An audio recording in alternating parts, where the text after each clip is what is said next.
ప్రకృతి కవి, లోక కవి ఉన్నారు. ఆయనే అందెశ్రీ.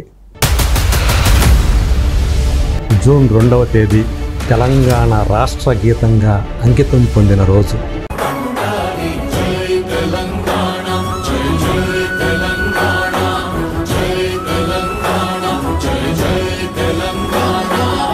దేనికి లేచిందే పరిగణనట్టు అయిపోయింది.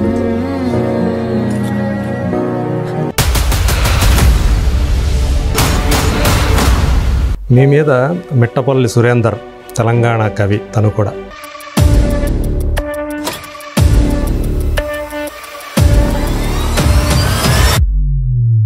నమస్తే తెలంగాణ అనే పత్రికలో జూన్ 1న వచ్చినటువంటి ఒక ఇంటర్వ్యూలో ఉద్దేశించి మాట్లాడాడు. అందెశ్రీ అనేటోడు కండ్లు మూసుకొని అంధునిలా ప్రవర్తిస్తూ కీరవాణికి పాట ఇచ్చి ప్రాంతీయ విద్వేషాలు రెచ్చగొడుతున్నాడు. సింహము వేటకు మాంసం దొరకకపోతే గడ్డి మేస్తుందా సారు? మీరు మెయ్యని గడ్డి ఏంది సార్?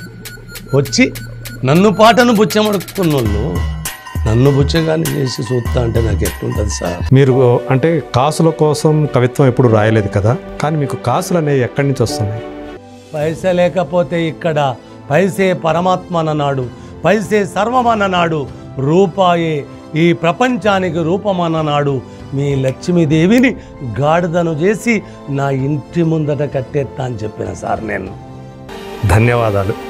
చాలా ఇంతటి గొప్ప ఇంటర్వ్యూ. నేను చేసిన 250 ఇంటర్వ్యూలలో మొదటి 3, 4, 5 అని పెట్టుకుంటే ఖచ్చితంగా మీది అగ్రస్థానంలోనే ఉంటుందని నా హృదయం.